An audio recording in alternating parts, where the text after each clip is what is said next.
தமிழ்நாட்டுல எல்லாமே சேஞ்ச் ஆயிடுச்சு. உங்க நகையையும் சேஞ்ச் பண்ணுங்க. உங்க பழைய நகைக்கு கிராமுக்கு 150 ரூபாய் கூடுதலா வாங்கி புது நகை எடுத்துக்கோங்க. அதே கம்மி சேதாரம் தான் உங்க லலிதால மட்டும்தான். ஆச்சி மசாலா. எந்த சமையலும் ருசி தேடும் ரகசியம் 20 ரூபாய்.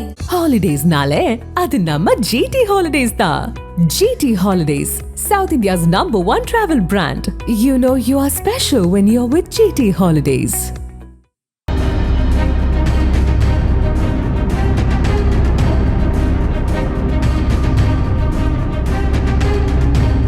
தமிழக வெற்றிக் கழகம் ஆட்சி பொறுப்பேற்ற பிறகு மாவட்ட வாரியாக பொறுப்பு அமைச்சர்கள் நியமிக்கப்பட்டுள்ளனர். இவர்கள் தங்கள் பொறுப்பு மாவட்டங்களில் தொடர்ச்சியாக ஆய்வுகள் மேற்கொண்டு வருகின்றனர். அதேபோல் புதுக்கோட்டை மாவட்ட பொறுப்பு அமைச்சராக நியமிக்கப்பட்ட அறந்தாங்கி தொகுதி தவேக சட்டமன்ற உறுப்பினரும் தொழிலாளர் நலன் மற்றும் திறன் மேம்பாட்டுத்துறை அமைச்சருமான ஜே முகமது பர்வேஸ் மாவட்டத்தில் பல இடங்களில் ஆய்வுகளை மேற்கொண்டு வருகிறார். ஆனால் இவர் செல்லும் இடங்களில் அடிக்கடி சர்ச்சைகளில் சிக்குவது வாடிக்கையாகி வருகிறது. கடந்த வாரம் அறந்தாங்கி அரசு மருத்துவமனைக்கு ஆய்வு சென்ற போது தனது துறைக்கு உட்பட்ட CITU தொழிற்சங்கத்தை சேர்ந்த தூய்மை பணியாளர் செல்வம் கொடுத்த கோரிக்கை மனுவை பெற்றுக்கொண்ட பிறகு அவரிடமிருந்து சால்வை அணிவிக்க முயன்ற போது பின்னால் இருந்தவர்கள் கையில் கொடு என்று கூச்சலிட்டனர். அமைச்சரும் சால்வையை தோளில் போடாமல் கையில் வாங்கிக் கொண்ட வீடியோ வைரலானது. இது தீண்டாமையை கடைபிடிக்கிறாரா தொழிலாளர் நலத்துறை அமைச்சர் என்ற கேள்வியை எழுப்பியது.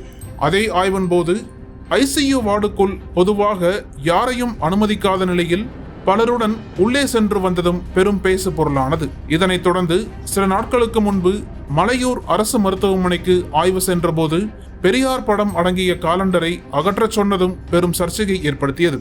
இதனிடையே மாவட்டத்தில் பல இடங்களில் தண்ணீர் பந்தலை அமைச்சர் முகமது பர்வேஸ் திறந்து வைத்து வருகிறார். அதன்படி கடந்த 13ஆம் தேதி புதுக்கோட்டையில் தண்ணீர் பந்தல் திறப்பு விழாவில் கலந்து கொண்ட அமைச்சருக்கு கட்சி நிர்வாகிகள் சால்வை அணிவித்து வரவேற்றனர். அப்போது சில பெண்கள் ஆரத்தி எடுத்து வரவேற்ற போது ஆரத்தியில் உள்ள மஞ்சள் கரைசலை நெற்றியில் திலகமிட முயன்ற பெண்ணின் கையை பிடித்து திலகம் வேண்டாம் என்று தடுத்து நிறுத்திய வீடியோ வெளியாகி மீண்டும் சர்ச்சையை ஏற்படுத்தியுள்ளது. அமைச்சர்கள் மத இன தீண்டாமை வேறுபாடுகள் இல்லாமல் அனைவருக்கும் பொதுவானவராக செயல்பட வேண்டும். அதுதான் உண்மையான சமூக நீதி. ஆனால் அமைச்சர் பர்வேஸின் செயல் வேதனையை அளிக்கிறது. தவேக தன்னை சமூக நீதி கொள்கையாக கடைபிடிப்பதாக கூறிக்கொண்டாலும் நடைமுறையிலும் பாகுபாடின்றி நடந்து கொள்ள வேண்டும் என்கின்றனர் பொதுமக்கள்.